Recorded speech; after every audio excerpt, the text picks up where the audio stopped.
We have psychologists, lawyers, and private investigators all working so that no other family has to suffer in silence what I suffered.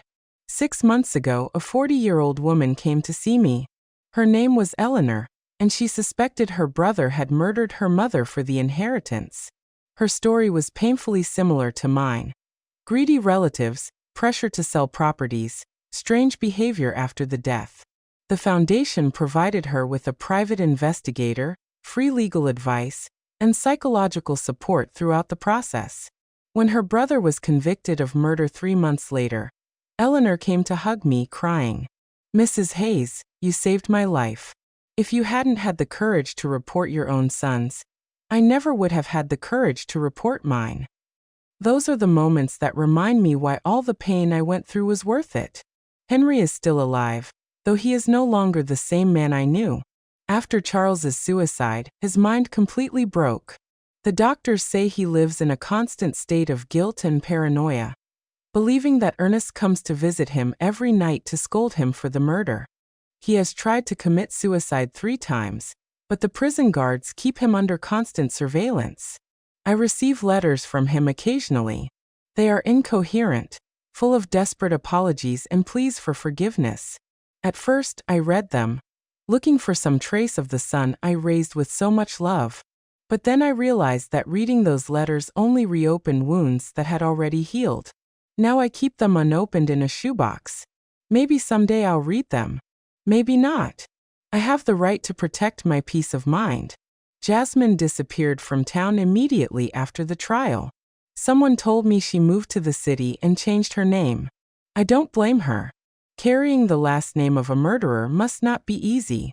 Sometimes I wonder if she knew what Charles was planning, if she was a silent accomplice to Ernest's murder. But those questions belong to the past, and I have learned to live in the present. The town of Spring Creek will never forget the case.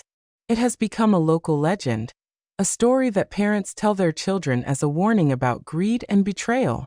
Some see me as a hero, others as a cruel woman who sent her own sons to prison. I don't care what they think. I know the truth, and the truth has given me the peace I needed. My health remains surprisingly good for my age. The doctor says it's because I was finally able to free myself from the stress and sadness I was carrying. The body heals when the heart finds peace, he explained during my last checkup. Sunday mornings are my favorite. I cut fresh flowers from my garden and walk to the cemetery to visit Ernest's grave. His headstone now has an inscription that I had engraved after the trial. Ernest Hayes, beloved husband, betrayed father, honorable man. His love was stronger than his death. I tell him everything that has happened during the week. I talk to him about the foundation, about the families we have helped, about the thank you letters I receive from people who found justice thanks to our story. I swear I can feel his approval in the wind that moves the leaves of the nearby trees. Do you know what's strangest, my love? I said during my last visit. I no longer feel pain when I think of Charles and Henry. I only feel pity. Pity because they had all the love in the world and they chose hate. They had a family that adored them, and they chose betrayal. They had the opportunity to be honorable men like you, and they chose to be murderers. Murderers. Last week, a reporter from the city came to interview me for a documentary about family crimes. She asked me if there was anything I wanted to say to other people who might be going through similar situations. Family is not an excuse for crime, I replied. Love is not blind. Love with boundaries is true love. If someone who says they love you is capable of harming you for money or convenience, that person doesn't really love you. And it is never ever too late to seek justice, no matter who the culprit is. This year, on the 5th anniversary of Ernest's death, I organized a special ceremony in his memory. More than 200 people came. Neighbors, members of the foundation, families we have helped, local authorities. It was beautiful to see how his death, which began as a tragedy, had become a force for good in so many lives. Stephen gave an emotional speech. Ernest Hayes died because of his son's greed, but his legacy lives on in every family that finds justice thanks to his wife's courage. Evil tried to destroy his story, but good turned it into hope for others. At night, before I go to sleep, I sometimes take out the old photographs from when Charles and Henry were children.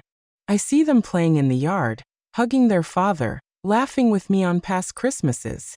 I allow myself to cry for those innocent children who once existed before greed completely corrupted them. But I no longer cry for the men they became. Those men chose their destiny. My story ended up being bigger than my personal tragedy. It has become a symbol that justice is possible, even when it comes from the most unexpected sources. A 66-year-old widow proved that truth is more powerful than lies, that true love is stronger than betrayal, and that it is never too late to do the right thing. Tomorrow is Wednesday, and Stephen will come for coffee as always. I'll make his favorite pastry and tell him about the thank you letters that arrived this week. Afterward, we'll work together in the garden, planting new flowers for spring. Life goes on more simple, but more authentic than before. I have learned that true family is not about shared blood, but about shared values, mutual respect, and a love that never turns into harm. Ernest, wherever you are, I hope you know that I kept the promise I made to you by your grave that terrible day. I found the truth. I sought justice, and I turned our pain into hope for others. Your death was not in vain, my love. Did you like my story? And which city are you listening from? Let's meet in the comments. If you like the story, you can support me by sending a super thanks so I can keep bringing more stories like this. Thank you so much for your sweet support. I'm looking forward to your comments on the story. On the screen, you can see 2 new life stories that I highly recommend. There's so much more on my channel. Don't forget to subscribe. See you in the next life story.